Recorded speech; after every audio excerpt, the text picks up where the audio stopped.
알아두면 쓸데많은 영국사 이야기. 36번째 이야기. 인류가 만든 가장 두려운 강철 괴물이 맞부딪힌 유틀란트 해전. 제1차 세계대전이 발생한 지 어느덧 3년째가 되어 마른 전투, 샹파뉴 전투, 아두와 전투 등에서 병사 수백만 명이 피 흘리며 싸우다 죽었습니다. 전투의 전투기, 독가스탄, 대형포탄 등의 무시무시한 살인 병기들이 총동원되었으며 해상 전투도 마찬가지였습니다. 독일 잠수정이 수차례 영국 상선을 습격했지만 실력이 막강한 영국 해군 함대가 나타나면 독일의 대항함대는 황급히 본국의 항구로 피하는 신세였습니다. 영국인들은 독일 함대를 집이나 지키는 무용지물 함대라고 비웃었습니다. 자존심 강한 독일 황제 비렐름 2세는 화가 치민 끝에 해군 사령관을 교체해 해군 중장 라인하르트 셰어를 대항함대의 새로운 사령관으로 임명했습니다. 해병 출신으로 용맹하기로 소문난 셰어는 새로운 작전 계획을 세워 황제에게 보고했습니다. 정찰 함대를 영국 근해로 보내 영국 해군을 공해상으로 유인한 뒤 매복해 있던 대항함대가 출동해 섬멸하고 영국 해군 병력이 약해진 틈에서 총공격을 해서 영국 본토의 주력 함대를 괴멸시키는 방법이었습니다. 빌헬름 2세는 셰어의 전술에 크게 만족해하며 즉시 시행토록 명령했습니다. 1916년 5월 30일에 독일 해군 중장 프란츠 히페르가 전열함 5척, 순양함 5척, 구축함 20척으로 이루어진 미끼용 정찰 함대를 이끌고 빌헬름스하펜 항구를 빠져나갔습니다. 목적지는 유틀란트 반도와 스웨덴 사이에 있는 스카게라크 해협이었습니다. 2시간 뒤, 이번에는 사령관 셰어가 이끄는 대항함대의 주력 부대가 서서히 빌헬름스하펜 항구를 빠져나가 앞서 출항한 미끼용 정찰함대 뒤를 조심스레 따라갔습니다.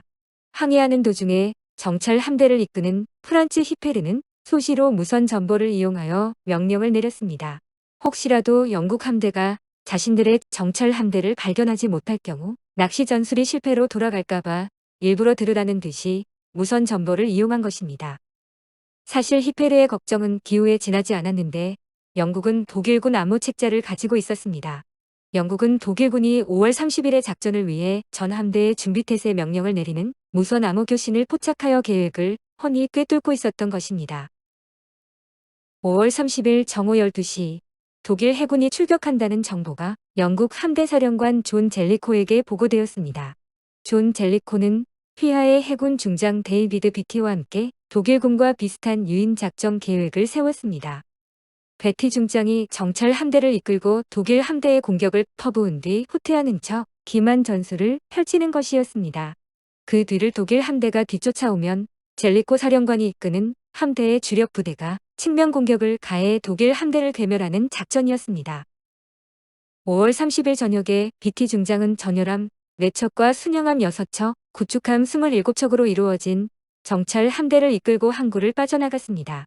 그리고 서너 시간 뒤 이번에는 젤리코 사령관이 이끄는 주력 함대가 출발하여 비티 중장이 이끄는 정찰 함대 뒤를 따라갔습니다. 오후 2시 북해의 독일 함대와 영국 함대가 나타났습니다. 영국 해군 중장 비티가 이끄는 정찰 함대의 오른쪽으로 히페르가 이끄는 독일 함대가 나타났지만 짙은 안개와 아지랑이로 서로의 존재를 눈치채지 못했습니다. 2시 20분 짙은 안개를 뚫고 중립국 덴마크의 증기선이 나타났는데 덴마크 증기선은 느릿느릿 경적을 울리며 영국 함대와 독일 함대 사이를 통과했습니다. 영국 정찰 함대가 덴마크 증기선을 조사하는 동안 독일 함대 역시 덴마크 증기선을 조사하기 위해 나타났습니다. 당시 두 함대의 병력은 보면 영국은 드레드노트급 전함과 순양 전함 37척, 순양함 34척, 구축함 80척을 보유하고 있었습니다. 이에 비해 독일 함대는 드레드노트급 전함 23척, 순양함 11척, 구축함 63척을 보유하고 있었습니다.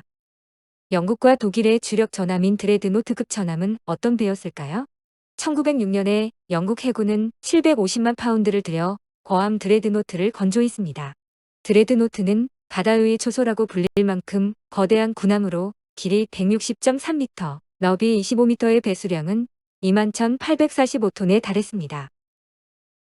또한 2인치 대구경 연장포 5기와 대어뢰정 방어용으로 3인치 포 신문을 탑재하여 당시의 다른 전함과 비교해 화력이 2배에 달했습니다. 배의 속력도 최고 21노트로 거의 순양함급 속도에 맞먹었습니다.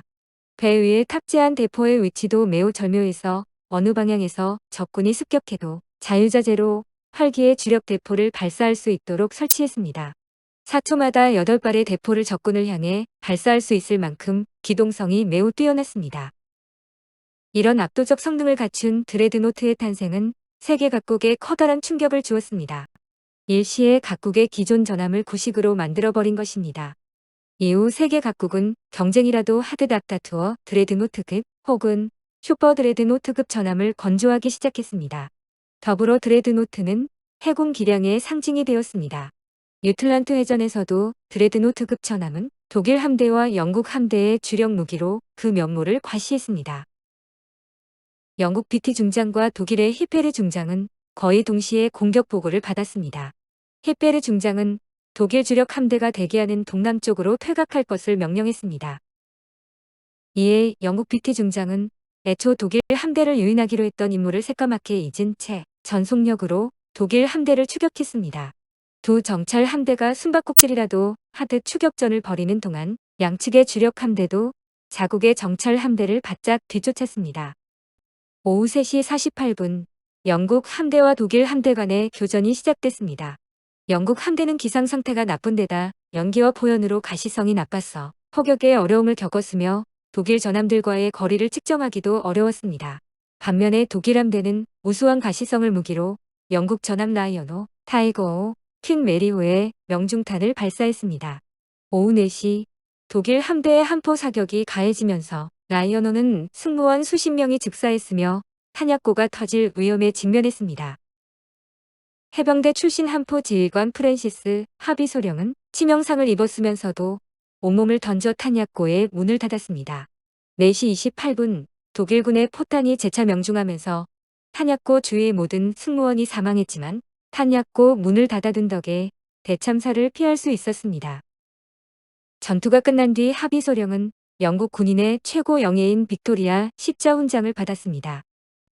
반면에 퀸 메리호는 그다지 운이 좋지 않았습니다. 독일 함대의 포탄에 탄약고가 명중되어 폭발하면서 2만 톤급의 전함은 북대서양의 차가운 물속으로 침몰했습니다. 이때 장병 1275명 가운데 단 9명만이 생還했습니다. 운이 나쁘기는 인데페티겁으로도 마찬가지였습니다. 독일 함대의 한포 공격에 탄약고가 폭발하면서 배가 두 동강으로 쪼개졌습니다. 배가 침몰하면서 장병 1019명이 목숨을 잃고 그 가운데 2명만이 겨우 생還했습니다. 영국 비티 중장이 이끄는 함대가 독일 함대의 공격에 심각한 타격을 입고 있는 사이 셰어가 이끄는 독일의 주력 함대가 나타났습니다. 비티는 서둘러 함대의 진로를 180도 선회하여 북쪽으로 도주하면서 유인하기 시작했습니다. 비티 함대로부터 신호를 받은 영국 함대사령관 젤리코는 전 함대에 이동 명령을 내렸습니다. 저녁 6시 안개를 뚫고 추격해 나가던 셰어의 대양 함대 앞에 전투 대형을 갖춘 젤리코의 함대가 나타났습니다. 예상치 못한 영국 주력 함대의 등장에 셰어는 경악하고 말았습니다. 젤리코는 피자 대형으로 독일 함대의 맹공을 퍼부었고 독일 함대는 영국 함대를 상대로 치열한 교전을 벌였지만 역부족이었습니다. 셰어는 퇴각 명령을 내리고 영국의 추격을 방해하기 위해 순양 전함 내의 적을 희생양으로 삼았습니다. 순양 전함이 영국 함대로 돌격하여 시간을 버는 사이 셰어는 전장을 빠져나왔습니다. 6월 1일 새벽 3시 독일 함대가 허겁지겁 본국의 비렐름스하펜 항구를 향해 도망치자 영국 함대가 그 뒤를 바짝 추격했습니다. 그러나 항구 근처의 어뢰 지역이 가까워지자 추격을 멈출 수밖에 없었습니다. 4시 15분 젤리코는 분통함을 억누른 채 영국 함대의 귀향을 명령했고 이로써 유틀란트 해전이 막을 내렸습니다. 유틀란트 해전에서 영국은 전열 순양함 3척, 경영 순양함 3척, 구축함 8척 잃었고 6,900여 명이 전사했습니다. 독일은 전열함 1척, 전열 순양함 1척, 경영 순양함 4척, 구축함 5척을 잃었고 3,000여 명이 전사했습니다. 전략적 관점에서 판단한다면 영국은 독일 대양함대를 제거하지도 못한 채 심각한 타격을 입었습니다. 그러나 가까스로 북해의 제해권을 유지할 수 있었기 때문에 상처뿐인 영광일지라도 승리를 거둔 것이라고 평가할 수 있습니다.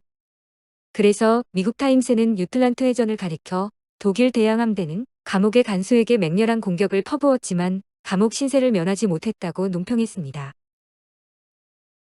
유틀란트 해전을 계기로 각 국가는 거함 배포의 중요성을 실감했습니다. 그리고 유틀란트 해전 이후로는 항공모함과 잠수정이 해전의 결정적인 병기로 부상하기 시작했습니다. 여기서 잠깐 50년간 떠다닌 유틀란트 어뢰. 어뢰는 자동 장치에 의해 물속을 전진하면서 적군의 군함을 폭발시키는 무기입니다. 어뢰는 1878년 러시아와 터키 전쟁에서 처음으로 등장했는데 러시아 군함이 어뢰를 이용해 터키 상선을 격침시킨 것입니다. 이후 제1차 세계대전에서 어뢰는 한 포에 버금가는 주력 무기가 됐습니다. 어뢰는 일단 발사되면 목표물을 격파하지만 빗나가면 바다 깊숙이 가라앉습니다. 유틀란트 해전에서 영국 전열함이 발사했던 533mm의 어뢰 하나가 목표물에서 빗나간 채 약 50여 년 동안 바다 위를 떠다닌 일이 있었습니다. 어뢰가 북해와 북대서양, 미국 동해안 지역을 떠다니는 것을 세계 곳곳의 해군이나 선원들이 목격했습니다. 사실 어뢰는 허약 30kg과 어뢰 동체의 2분의 1을 차지하는 압축 공기로 이루어져 있습니다. 압축 공기 때문에 부력이 생겨 바닷속에 가라앉지 않고 떠돌아다니는 현상이 발생한 것입니다.